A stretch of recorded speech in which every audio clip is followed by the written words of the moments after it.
Hi, everyone. Welcome back to Bufnagle the podcast, where we explore entertaining and enlightening discussions of the adventure of life and all things good. From science and technology to history and philosophy to leadership and success. We hope to give you a better understanding of the world and skills for everyone to pursue their own adventure.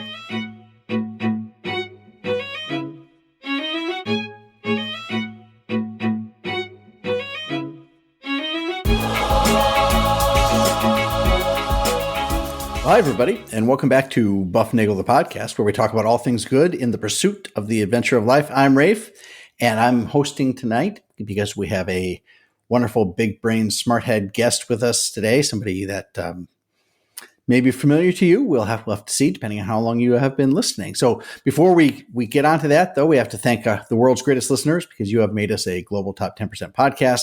As usual, you can reach us at bufnagle@bufnagle.com. Remember, share the love, share the buff, give us a 5-star review, hit like, subscribe, smiley star, follow, make the world a better place. You know, all those things. Tell a friend to listen and you will get a new episode. And you take care of us. We will take care of you. Anything you can do on your computer to make my life better.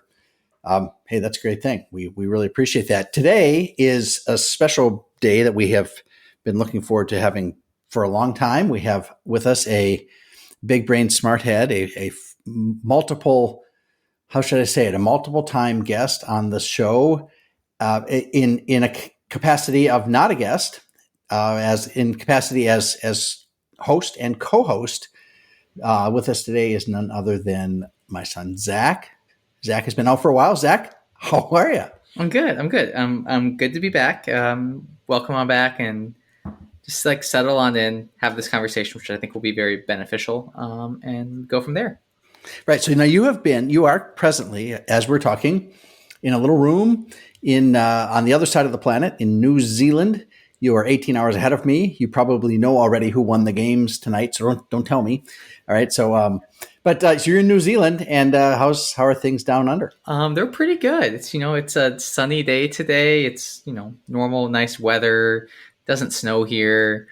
It kind of rains. It's a little windy. It's really not that bad. Everyone else complains. I'm just like, this is great. I'll take this every day of the week. Right. But winter is coming for you guys, right? Summer's coming for us. Winter's coming for you. But it's not going to be the kinds of things you have seen before. So right now, when we're recording this, it is early. Well, we're recording this, so this episode will drop in early June. And early June is Mental Health Awareness Month. Mental Health Month. Men's mental. Women will have to wait, right? That's the idea? Is that? Well, they can get their own.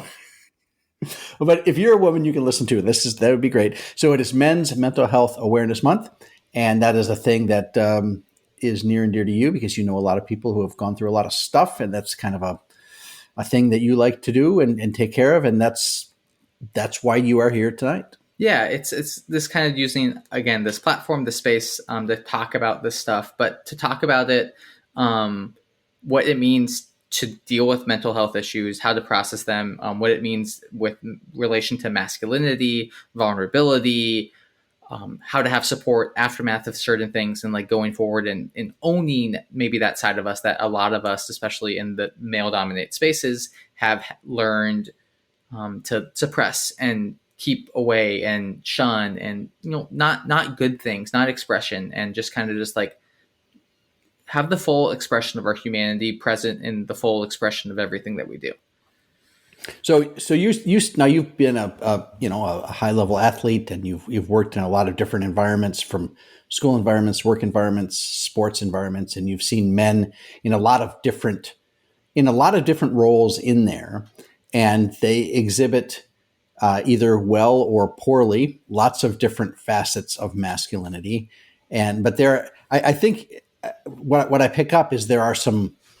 Some people call it toxic masculinity. I'm not sure we even want to go there, but there are components of masculinity that do not lend themselves well to maintaining a stable mental health outlook. Is that a fair way to put it? Yeah, that's fair. I think like even before we get into that conversation, like, I mean, you touched on it. Like there is toxic masculinity, and you have to look at yourself and like, what is that? Like, what's the definition of that? Is it the expression of our masculinity, the character traits that are imbued within that, the way that we act and interact with others? is done in a toxic way as a way to show us as boisterous and strong and egotistical. And like those traits, those phrases that I just said, when they are personified to the point that they become somebody's like full personality, we get to a point where we're dealing with like a toxic masculinity, toxic masculine traits that aren't beneficial to the full expression of humanity. And so the understanding of that dynamic, and just like understanding what is strong masculine traits, what are these things that we're searching for and looking for, and like how can we frame this conversation around mental health as we've moved into the social media digital age where that stuff is prevalent? Are we just talking about it for the sake of talking about it, or are we actually doing the actual work to help people who have issues, who need the support systems, who maybe not sure how to step forward, or are we giving them tools to be successful, to again express their full humanity? So the way I heard what you said, there are traits that are typically considered masculine, right? And they are typically espoused by men, but they're espoused by women as well. And there are effeminate traits that are sometimes espoused by men, and it's all to a different degree. So, but when those masculine traits, like you said, become excessive and become the only component, I guess the component of you that is being expressed, then and certainly when it's to the detriment of others, then that's a problem. It's not the traits themselves; it's the fact that they become dominant and all-encompassing, and to the detriment of others. That's really a problem. Well, yeah, but like also at the same time, we got to understand, like you said, there are some more masculine leading traits, toughness, strength, like those type of things that we get like. Turn on ESPN and just like, choose your favorite phrase and just like choose 3 words from that. And there's 3 masculine traits for you. Like, it's not like a bad thing or a negative thing, but it's when men see that trait as like toughness, therefore, because I am tough, I can't do something. We can have the or. It's just like, and you see this a lot and I've seen this a lot and I've experienced this a lot in the athletic realm, where you're told to be tough and stoic and hero-centric and like all these other things, that the mentality and the psychology, it becomes the fact that, well, if I express this other thing, I'm not this thing, so therefore I can't do that. So we get in this weird circle and this weird pattern where we don't ever understand how to express ourselves. We don't learn how to do that, and we just take those emotions, and emotions need to be felt and felt regardless of the emotion, regardless of where it is on that emotional spectrum. That emotion needs to be felt so that we can process through it, so that we can again move through it, and then we can show and we can imbue the traits that we want to have consistently day in, day out. So it's not, I guess it's not that those, take toughness, for example. Toughness can be good, can be a virtue, right? I mean, and but so I guess you're saying, but if you're focusing on, for example, toughness, and because of that, you feel you cannot express, I guess what's the opposite? Tenderness or compassion or something like that. If that one becomes dominant and suppresses its complementary component, then that becomes a problem. And I guess you see that in sports quite a bit. Yeah, you do. And I think you mentioned it, like with toughness. It's just like toughness is a virtue. Courage is a virtue. If we explore courage further as a character trait and everything else like that, courage is just the ultimate expression of love. Like, truthfully, however you get there, you get to the end of the day, courage being an act of love. However you trace the path, like I've written about it plenty of times, however you get there, courage becomes an act of love. But for some reason, we see the idea of like toughness, courage, and courage are similar things, but they can't be love. They can't be that expression. So how can we reframe, readjust, and do those things so that we get to the point where we can have the complementary traits going after each other, and they become greater than the sum of their parts? Like that's when we get, emotional well-being and all those other like psychological terms that you hear throwing around, rather than this like the one-dimensional, like you have to be stoic, tough, I don't know, insert anything else that I ever heard playing football. Like it's right. Just like it creates this culture, which is a good thing. But when that culture gets to a place where people can't express themselves in the full range because the range is only so fine and narrow, people get uncomfortable and they don't know how to like be in a place. They don't know how to be vulnerable and open with others, which shows up in relationships, which shows up again for domestic abuse and those type of things. Again, it trickles out of rather just us, and it becomes affecting the people around us, which then creates this toxic, unhealthy relationships that we build and create, and it's just not good. We don't like that. So now you work with on the side. You do some work there in New Zealand. What with what you're doing athletically now, but you also work with others, helping them. I guess maybe I'll call it come to a balanced mental state, or a good mental state. And so obviously there are tactics, and I guess there are ways for you to do exactly what you're saying, right? It's one thing to say, well, you need to make sure you show both sides of that. You make available to you the entire spectrum of the emotion or of the action, I guess. And so what are some of those strategies? What are strategies that people can put into place to help them do that sort of thing? Yeah. I mean, like for me, everything so mental skills coach, understand, I use my athletic background, a bunch of other things, understanding tools, bunch of stuff. Don't need to talk about that. But for me, it's the foundational understanding of meditation, breath work, and visualization skills. So allowing us to understand where we're at. So meditation and breath work, I'll talk about that, those more in depth. The visualizations, it's a different beast, but it's helpful. But with breath work, I'm not sure I've rambled on this before, but the thing is about our nervous system as a whole. You can watch babies do this, which is why my sister, as a new mother, is the most hilarious thing to me in the world, because she's like, oh my God, what if he stops breathing? Well, if he stops breathing, he's going to start crying. So you'll know he stopped breathing because he wakes you up.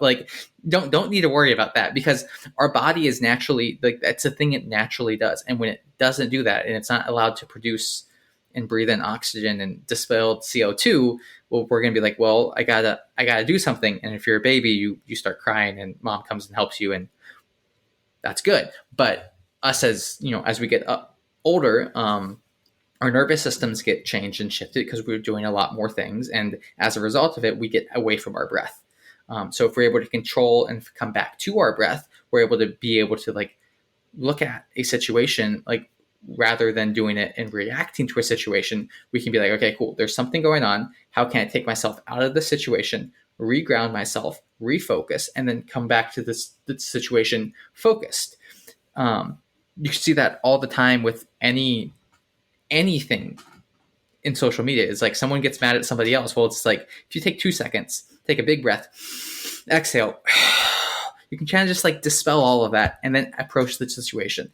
You approach somebody with kindness rather than having these things escalate, violence, profanity, anything else like that. We can just and move on to the next thing. By controlling our breath, we're able to, one, bring consciousness back to ourself rather than the external environment we got going on, because we're not focused on our breath on a day-to-day. Right. Most of us breathe poorly to begin with.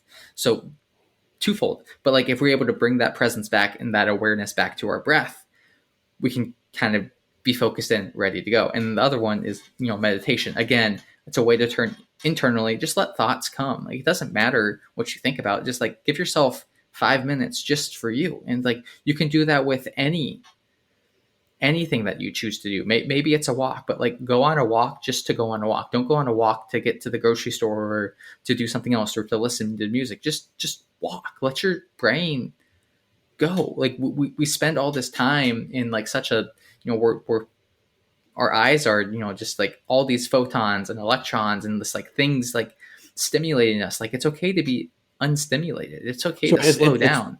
It's okay to walk without my earbuds in. Yeah. In fact, it's probably encouraged. It probably should be encouraged. And if you are going to listen to music, you probably don't want lyrics in there, because then your brain's going to go somewhere else. Just let it, but just wander. That's okay.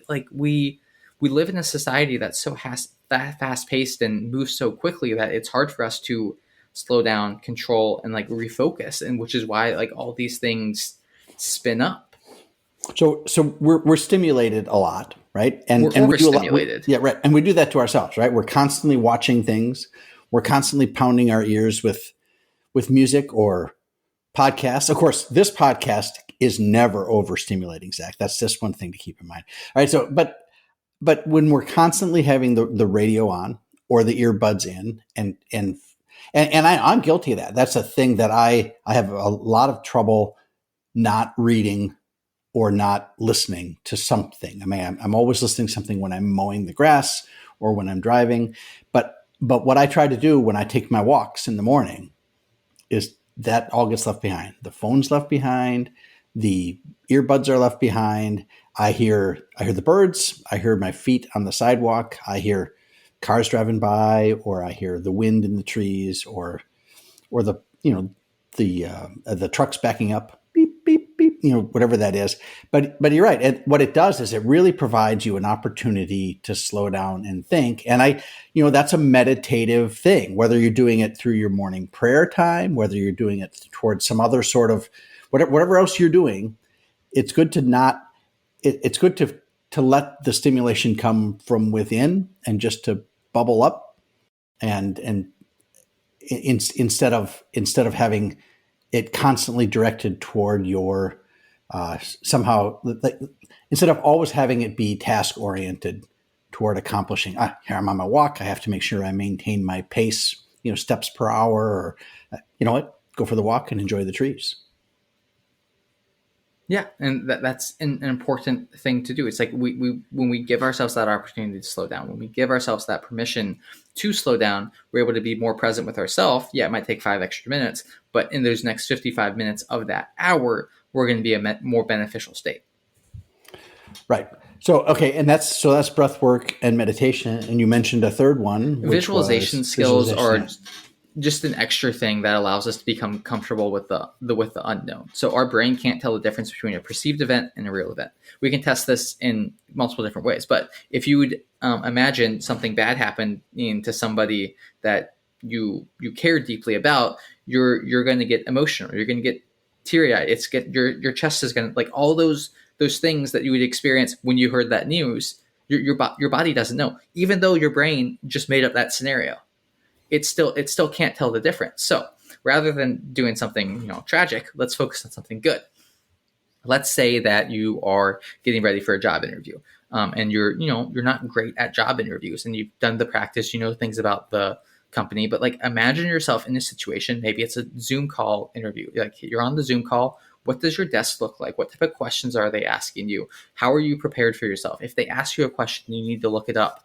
Where are your notes? Like, put yourself in that position to be successful. And then when the interview actually comes, well, you've done the interview already. It was all in your head. So then it's just like easy. You're taking that pressure off of yourself. It takes not much time at all.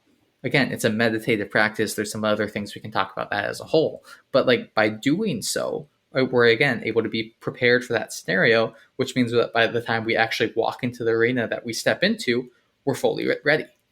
Now, sports teams do that a lot. I mean, that's a rehearsal, right? I mean, like if you are in the school play or some other kind of thing, or if you're a musician, or anytime you're in a performative act, you will rehearse. You will. Yeah.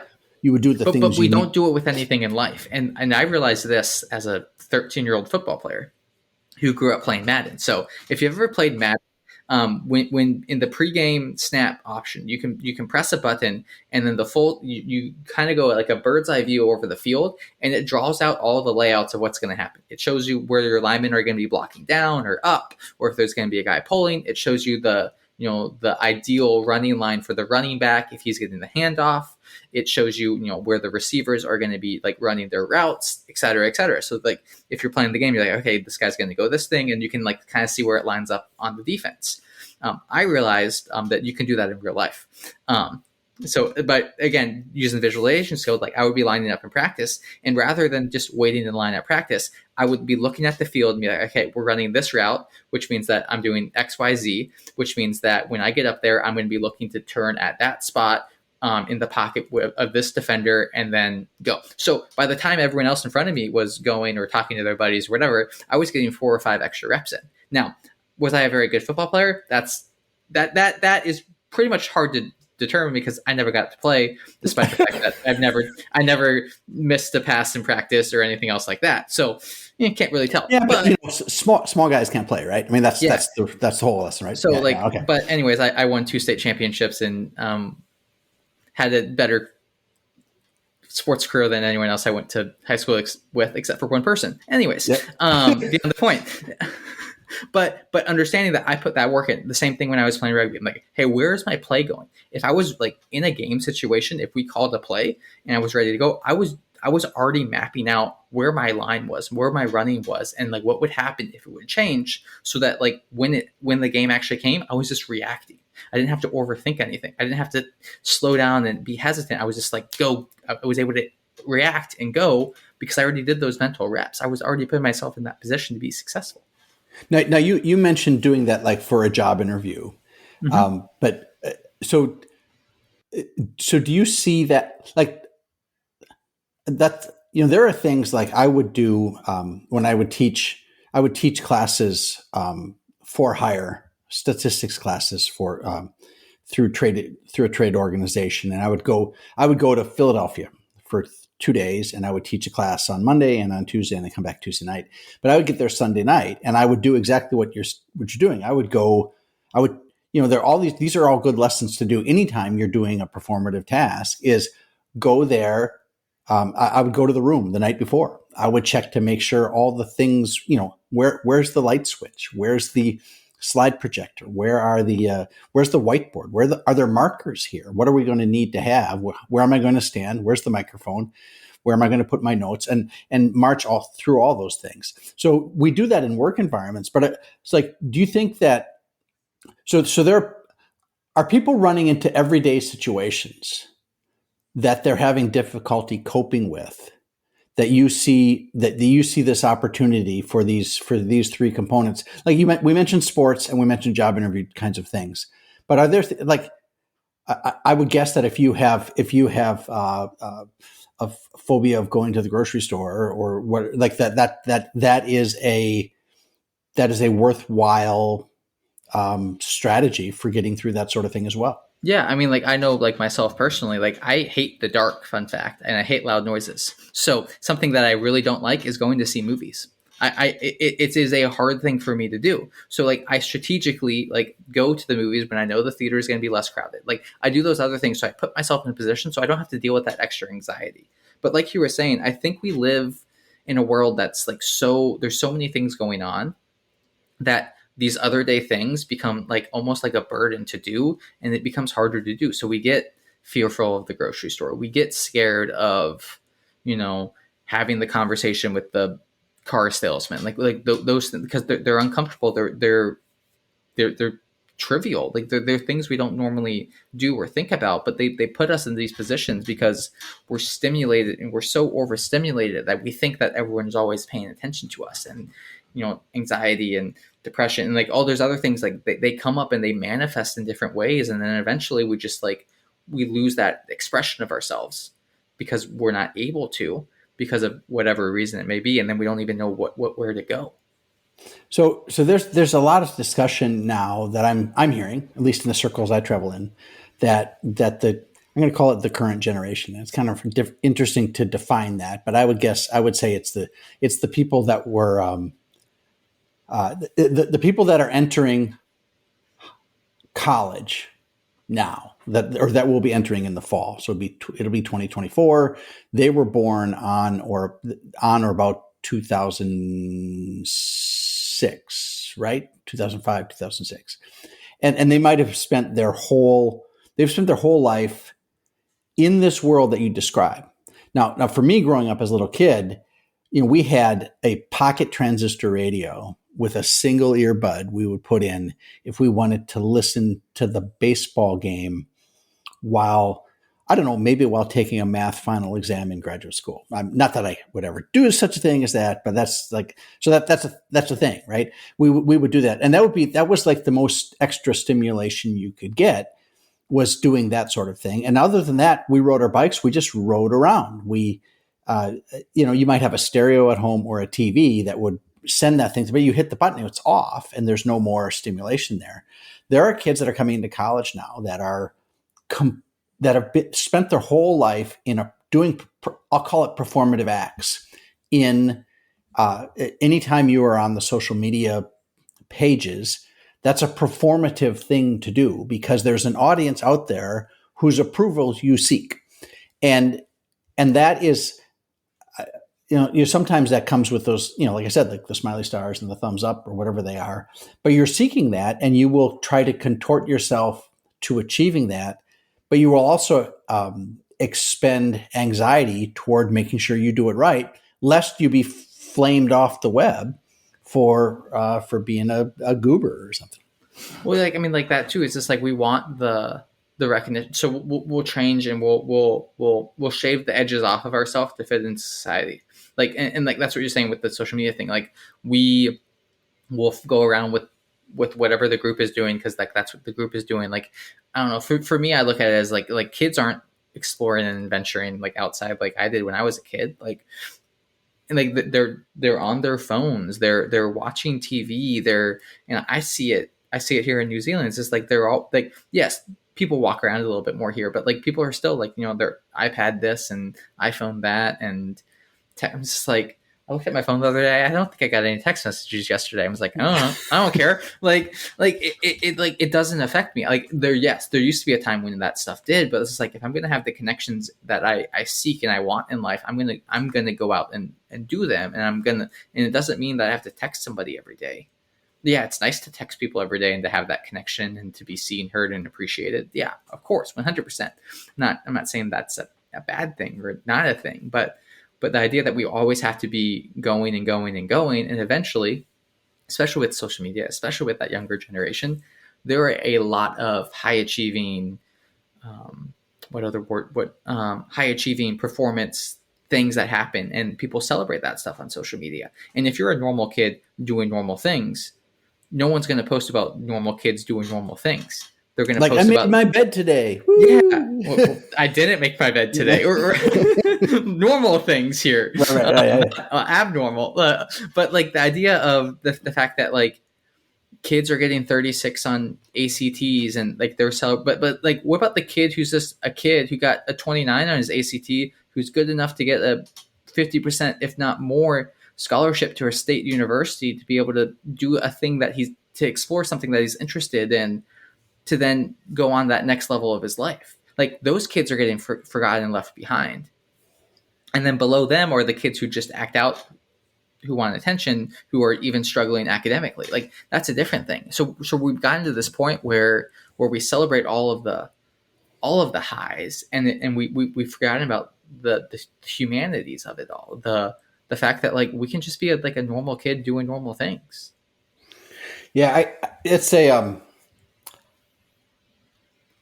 the audience is so big now, but it's so splintered that to get, people measure their worth with the smiley stars, and it is, and we've talked a lot about this back when you were hosting. We did quite a bit. Is how,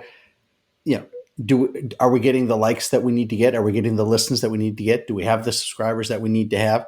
And that can be really heartbreaking to see what level you are at or what you aren't at. And we talk about, we're very proud of being a top 10% podcast, but that means that there's tens of thousands of podcasts out there that are better than we are, because there's a lot of podcasts out there. And it also means that there's a lot of podcasts that started once and didn't go anywhere. They didn't go anywhere, right? So we have some what do they call it, longevity going on here. But when you're talking to the Utes of the world, there's a couple strategies you talked about on how to deal with these. You talked about meditation, you talked about breathing, and you talked about visualization as three big ones. Yeah. But a lot of that also is, a lot of these anxieties will go away if your focus or your priority gets directed toward, I guess, maybe a greater good. Yeah, that's a fair point. Like I think like when you're distracted by all the things, and if you're worried about Jenny from math class, and if you're going to pass your social studies test, and if your history teacher hates you while trying to play a football game, while trying to do something, like, of course you're not going to play well.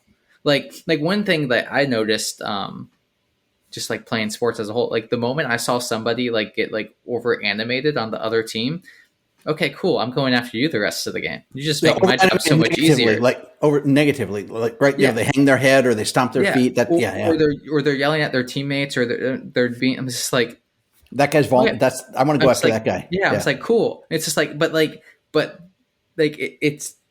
I see that stuff now because, like, I don't know. I think I just saw things differently in high school. That's a different point entirely. But like looking at those things, it's just like understanding, like, okay, cool. Like, how can we just like, just take a. You're playing football. Have some fun, man. Like, it's not that serious. Like, Well, that's a really good point. It's like, what are you doing here? What's the goal? And I heard somebody say the other day that a lot of these things that are causing problems for us started off with really good intentions. Like a thing like youth sports, and we've talked about this. And your statement on youth sports was youth sports is a great cradle for learning how to fail, right? yeah, or just learning about life. Yeah. But like I'm at the point now as a fitness instructor in this space, whatever it is, like I don't care if you can do a back squat. I just care that you're here, you're moving, and you're doing something beneficial for you. My job is to help you continue to do that and to be there if you have questions. That is my job. Like it's not. I don't. If you want to do a 350-pound back squat and you want a trainer to do that, go to somebody else. That's not me, because that doing a 350-pound back squat is just another achievement to hold a head on. But if you're coming to the gym for the first time and you want to move and you want to get something beneficial out you, I got you. So about prioritization in these things. So I guess we're going back to the youth sports things. That started as this way to like help to make sure the kids weren't getting in big fights down at the sandlot, right? And they get cute little uniforms to wear, and that's all awesome. But now this thing that is youth sports has become, like travel baseball is the end all be all. Yeah. And so these kids are spending hours and hours in the car traveling to tournaments all over the place. They're hanging out in hotels. They miss family dinner time. They miss going to church. Some of them miss school time. They miss all of these. It has become the thing. And then when this kid has that focus at 7, 8, 9, 10 years old, and then they flame out at 14 when they don't make the high school team, we're setting up a gigantic downfall for a lot of these kids, because the thing that started off being good became overpowering. And I mean, like, the parents are to blame on a certain level as well. Like, yeah. I'm not sure how much AAU you've experienced or observed in your life, but like there are some parents there. I'm just like, dude, he's 11. Like, I mean, like, I say this as someone who's played and competed at a very high level and has known people who have competed and played at the Olympics and played against those type of caliber athletes. Like, man, it's not that serious. Like, lighten up, Francis. Like he's 11. Like, let him be a kid. Like he doesn't need the super duper bat. Like, it's nice to have, and like it gives him some social status to fit in with the rest of the team. But like, the best social status is the fact that like I get on base. Like, sometimes that's just good enough. Like, well, and sometimes it's just to know that you're loved. Yeah, and that is probably a more at the end of the day, the career will end. The baseball career will end. The statistics career will end. The fitness trainer career will end, and you'll be lying there probably in a hotel room with a machine going beep, beep, beep. And the question will be, will there be people there that will want to see you? I mean, like, the biggest question ever is like, no one's going to remember any of that. Your talents, accolades, achievements, blah, blah, blah, blah, blah, blah, blah, blah, go on for days. People are going to remember how you made them feel. Yeah. People don't go to a specific gym or a specific restaurant or a specific anything else in life. They don't go back again, except for the fact that there was somebody at that place who made them feel like they belonged, or they made them feel welcomed, and they go back for that. I was at a graduation party recently for a high school graduate, And this is a great kid. I mean, this is a wonderful kid. He's very smart. He's got great parents. He's a great athlete. And he and his buddies won the state 800 4x800 relay. I guess that's a 2 mile thing, right? So they won that thing, and he finished first or second in a whole bunch of other stuff. And he's won all sorts of achievements and awards. And the parents got notified that he was going to get an award at the senior banquet, and they thought it might be the award for being in the, I don't know, in the Latin club or the, whatever it was. And it turned out he won the award for lack of a better term, he won the character award. Yeah. He won the virtue award. And I was talking to the dad, and he was like, and here's the dad pointing out these things that the kid did. And that was the last one he pointed out. And he said, you know what? You can take all these other awards and throw them away. They're great. They meant a lot, and they produced a lot of joy. But the one that people recognized that this is a kid that's got it together from a virtue standpoint, that was, I got all teary-eyed, getting teary-eyed now. I got teary-eyed then talking to him. And I said, that's the one that matters. That's the one that matters. And, this kid spent 18 years doing, sports and academics and all those other things. And he did the right thing. And that's a wonderful thing to do. So, I mean, with that, yeah, go ahead. I mean, with that said, it's just like, people just want to be like seen, heard, and appreciated. And like, we live in a society that, again, we hype up our own achievements, but like, when was the last time you hyped up your friend? Yeah. I mean, I did it yesterday, but that's just like who I like that's my identity now. It's just like, I'm done. Like, go on social media or go into any conversation you have with like a group of friends. And like, if somebody goes away, like how long does it take until someone says something bad about behind their back? Like, compliment people behind their back and then say nice things to their face. Like, it's not that hard. No, I got you.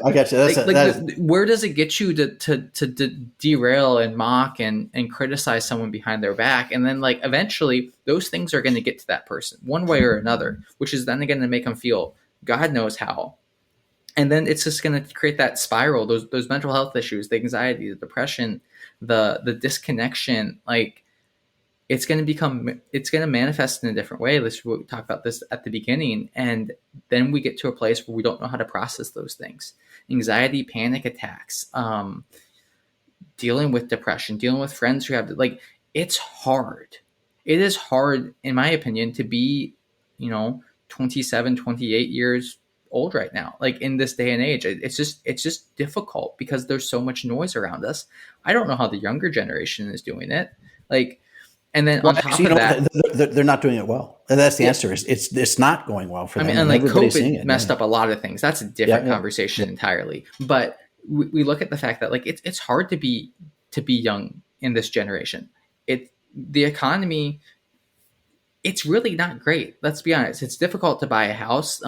Jobs pay well enough, but like, it's hard to buy a house because rent's really expensive. So you can't even save money to be able to buy a house to get yourself in that position.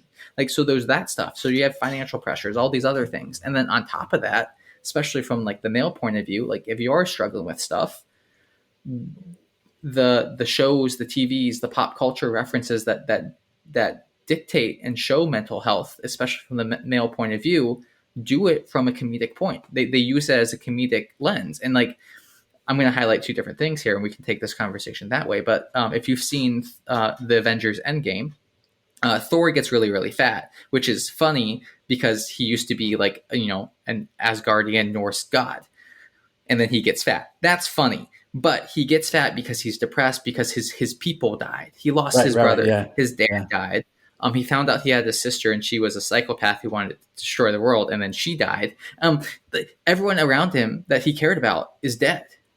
Of course he's depressed. He should be depressed. Like, he should be. But the fact is, social media and people, they made it into a comedic gesture of like, oh, look, Thor's fat. Rather than, that's someone who's been through something. So how can we get this guy to be the guy who's worthy, who sought greatness and sought the good in life? Again, eventually he kind of makes that arc near the end of the movie, but we need our support system around us to be like, yeah, it's okay to feel that, but you can't feel that forever and never move beyond it. And then the other example if you're familiar with the Ted Lasso show, is from episode 1. Ted Lasso is dealing with panic attacks. So the first episode of the season, he's dealing with panic attacks. They cleverly show it through, the beauty of cinematography. And it's not until the end of season 1 that you actually see him have a panic attack. And it's not until season 2 that he actually begins talking about it. And I think it's a very important moment of the show, is that they show somebody who's the head coach of a soccer team in England dealing with these type of issues. And a lot of his stuff was like that he mentioned that they show in the show deals with like him dealing with family and personal stuff. But it's his continual, he's positive, he's upbeat, and his thing, it's the same thing. It's like he wants people to feel welcomed and warm, so they don't have to feel that loneliness, that difficulty, that hardship, the overwhelm. And we have those two things juxtaposed to each other, and just like, how can we put ourselves as a society, as people, as men, to actually be truly masculine, how to show toughness and resiliency, but also to be vulnerable and open, and to show courage, and to act with and from love. Like that's masculinity. That's courage. You can be as tough as you want. Cool. I tried that. You can play through any injury you want. Awesome. That's great. But like, where's your mental state at, man? Yeah. Well, and we're seeing that, right? We've seen high profile athletes commit suicide. We've seen all sorts of people go off the rails, drug addictions and other problems. These things are showing up. So let me ask this. So because we got to wrap up here a little bit, Zach. So if people want to contact you to discuss this further, how should they reach out to you? So my website, I believe all of my like scheduling things are through my website, just zachdonahue.com, or you can just go through my Substack, which has probably just a little bit better ways to contact me. So if you I think it's just Soul on Fire. We can link it in the notes, obviously. Okay. But Soul on Fire on Substack is me. I talk a lot about these type of things, mental health related things, to growth, development, self-development, anything related to that. Just like for us to light our soul on fire, because the world needs our light.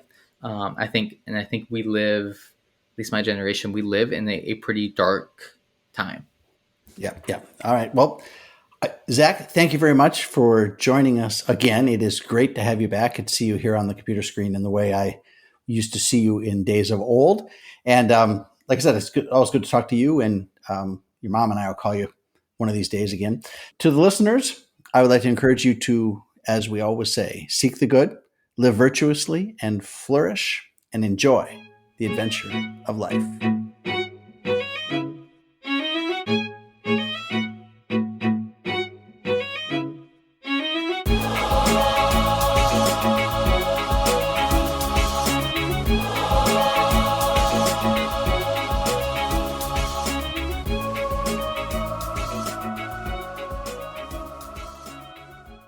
It's going to be a great day.